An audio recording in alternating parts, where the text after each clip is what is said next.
सुनिए साहेब जी मोर बलमुआ हेराई गए। कैसे बलमुआ तोहर मेला में भूला ही गए। टिकुल खरीद गई साथ तबल छूट गई। ऐसन तना न कतही पी के सरवा सूत गईल। पढ़लो लिखल न उ हमें कि घर चली आई है।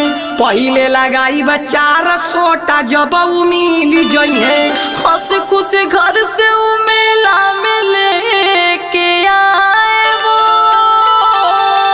और चुटकियों में हम ढूंढेंगे क्योंकि तुम फिरेंगी दरोगा की शरण में आए हो।